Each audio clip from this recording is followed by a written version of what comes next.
over 100 of Russia's elite T-90M tanks, the spearhead of Moscow's armored forces, now lie ruined across eastern Ukraine, reduced to burning wrecks in a few short days. What was designed as a decisive armored breakthrough instead collapsed into an absolute tank graveyard, leaving our strategic analysts stunned and raising serious questions about Russian armored combat doctrine. The T-90M, built to counter Western weapons like Javelins and NWAs, was hailed as virtually invincible. Yet across the open fields of Donetsk, these $4 million machines were outmatched by cheap FPV, drones, mines, and layered defense systems that turned raw power into fatal vulnerability. The scale of this attrition is alarming. Battlefield intelligence confirms over 1,100 Russian tanks destroyed by September 2025, including 90 T-90Ms.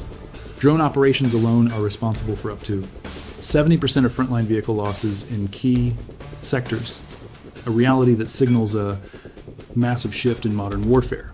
A single $200 drone destroying a tank, worth millions, shows how the balance of cost and battlefield lethality is being rewritten in real time.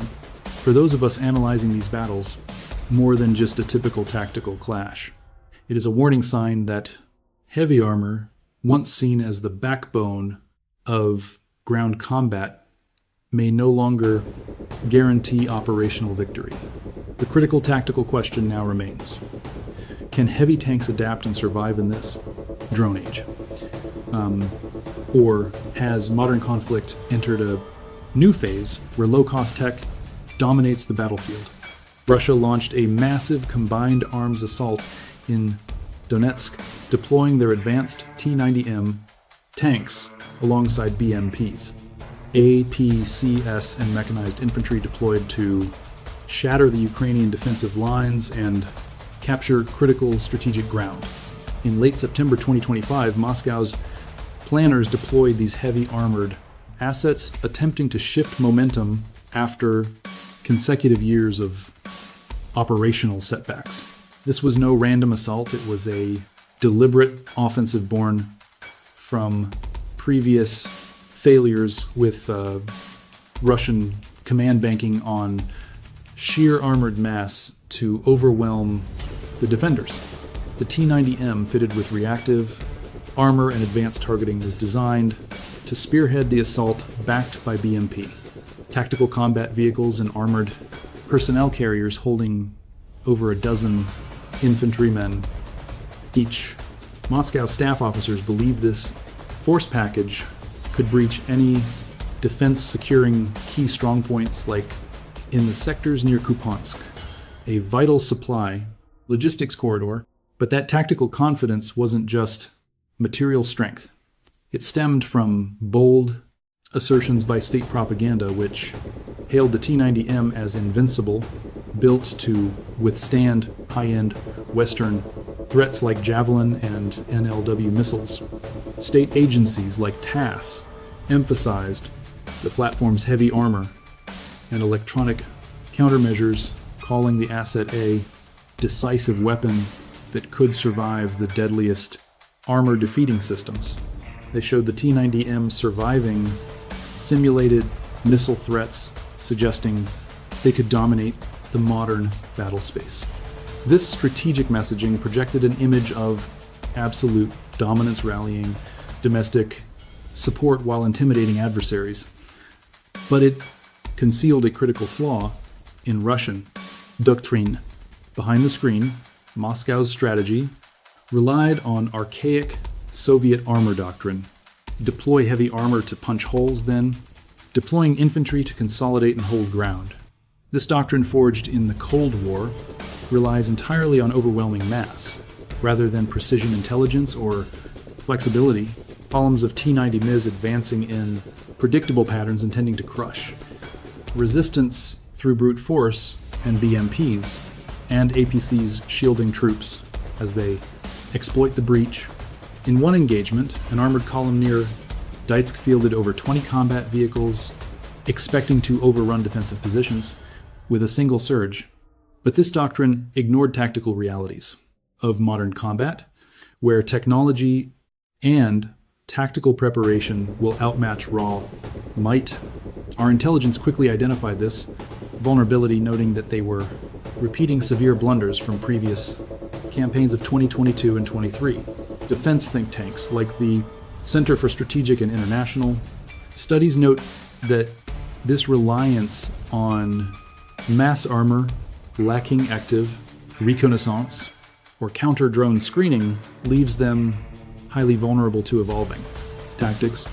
A 2025 dispatch detailed how their field commanders underestimated the defensive ability to adapt, assuming mere numerical superiority would be sufficient to secure victory.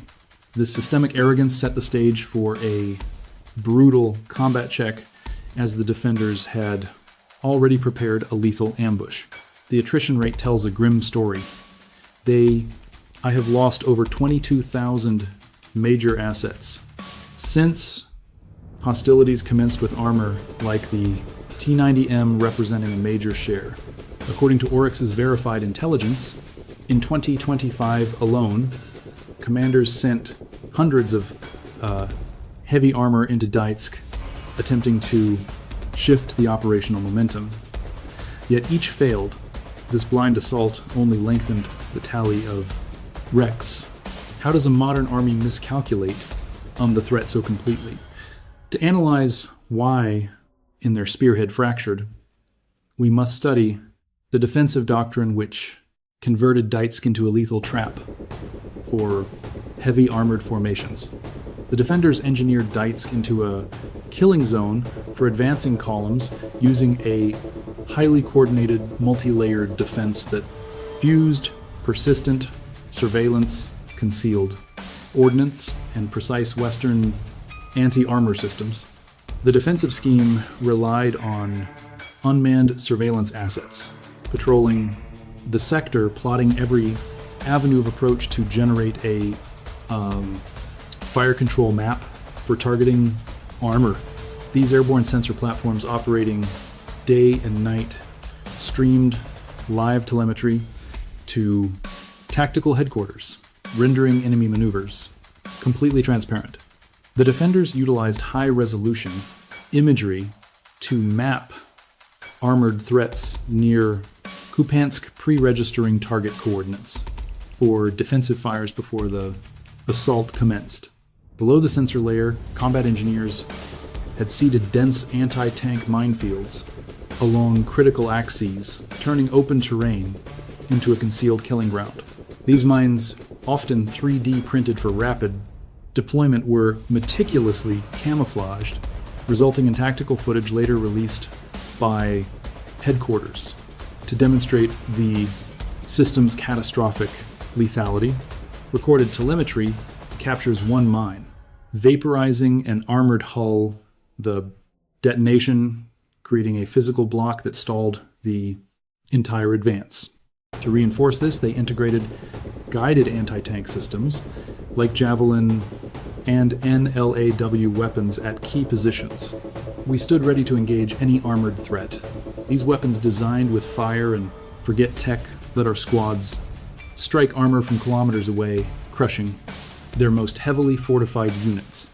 Our precision artillery, including modern howitzers, was pre-registered to fire on advancing hostile forces, directed by live drone intelligence to maximize damage. Our gunners pulled coordinates directly from drones to target a hostile convoy entering Donetsk, vaporizing multiple vehicles before they ever reached the front lines. To reinforce this perimeter, Western supplied armor like Leopard 2 Abrams and Bradley fighting vehicles formed our fast mobile reserve, ready to counterattack when ordered. Our 47th Mechanized Brigade depended on these platforms, our Bradleys, using rapid-fire cannons with lethal effect against lighter hostile armor in recent engagement. This tight integration of drones, mines, missiles, and heavy artillery formed a lethal web, transforming any enemy push into a target-rich environment. We rejected outdated doctrines that rely on trench lines. Our defensive scheme was fluid fusing tech with rigorous tactical planning to break a larger adversary. This defense in depth meant that if one system went down, others would compensate, leaving no gap to be penetrated. Avoid a mine and my Javelin operators would still destroy the threat, or our artillery would quickly finish the job.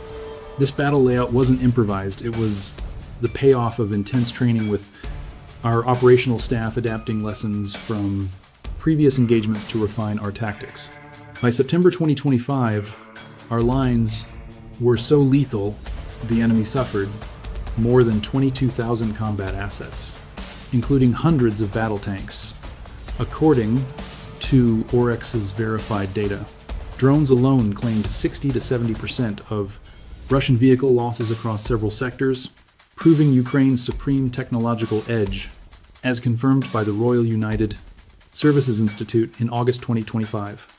This layered defensive doctrine did not just hold the line, it turned Donetsk into a killing zone for Russian ambitions, exploiting their reliance on brute force.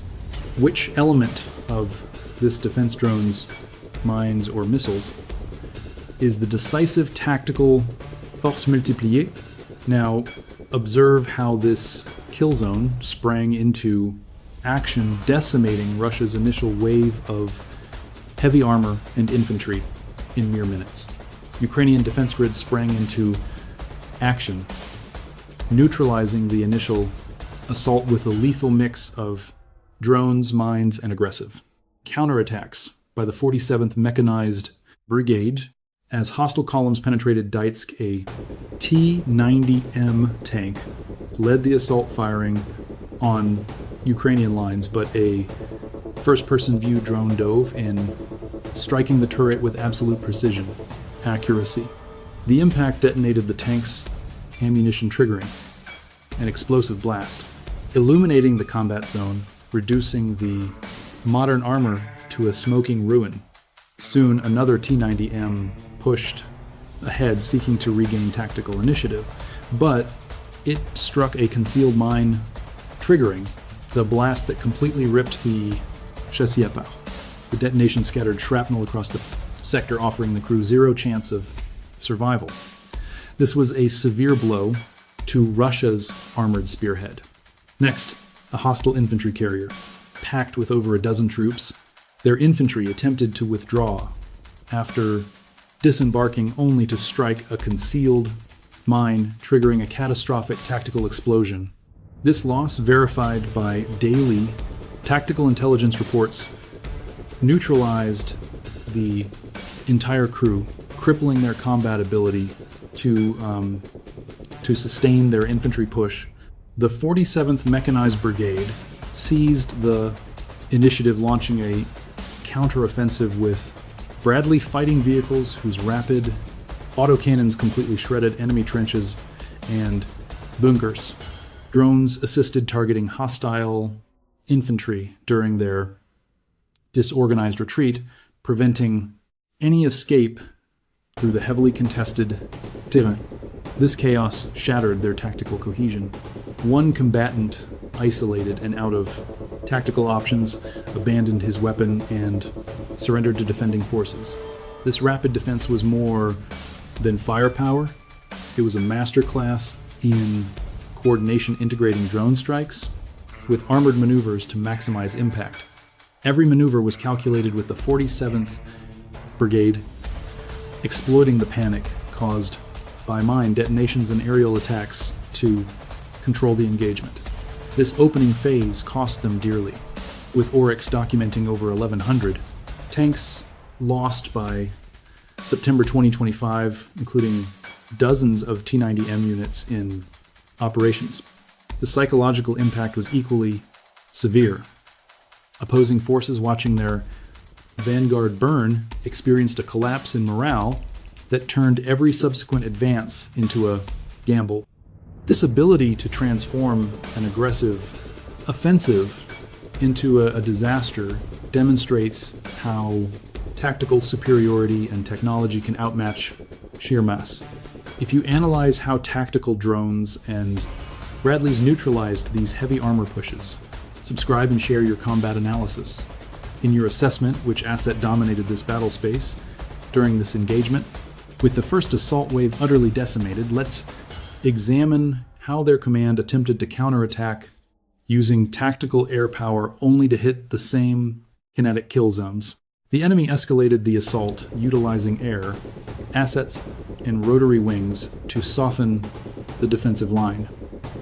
Yet their efforts fractured against the very same relentless ambushes, compounding heavy casualties in a feedback loop of tactical attrition. Once their initial mechanized thrust are faltered, the adversary shifted tactics, deploying guided glide bombs from strike fighters to degrade fortified defensive positions before committing secondary armored columns. These precise standoff munitions, released from high-altitude envelopes aimed to breach fortified defensive lines, targeting subterranean bunkers and command hubs.